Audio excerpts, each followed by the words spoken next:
الله يا ابيض خليني الادب. اهدي شويه لما شويه اللي حصل. تعالي يا حاج اقعدي بقى. ده كل دي اشاعات، ما حدش يعرف لغايه دلوقتي مين اللي مات.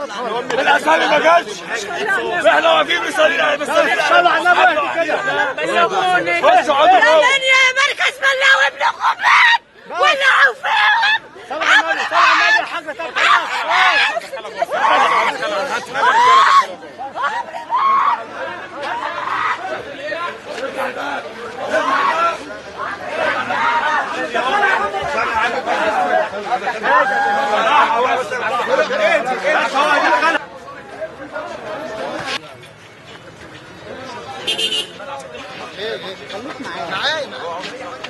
ايوه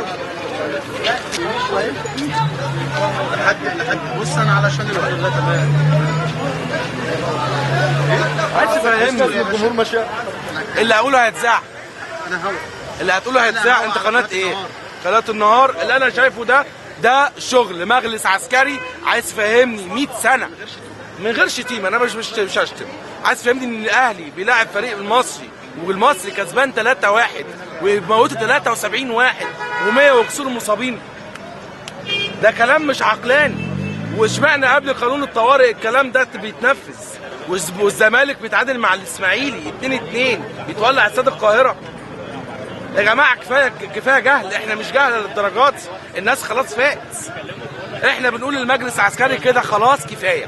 الناس فاهمه، الناس عارفه. والنظام القديم اللي انتوا بتشتغلوا بيه، العواجيز اللي بيحكموا، انتوا بتتعاملوا مع شباب فاهم هو بيعمل ايه. انا راجل زملكاوي مش اهلاوي. انا راجل زملكاوي اهلاوي جاي عشان اتبرع بدم. اللي بيحصل ده حرام. اللي بيحصل ده حرام. 73 بني ادم يموتوا. ايه يا عم مش قاعد اتفرج عليها؟ ده افتراء اللي بيحصل ده. واول دقيقتين هو المدرب بتاع الكوره بيسخن اول دقيقتين.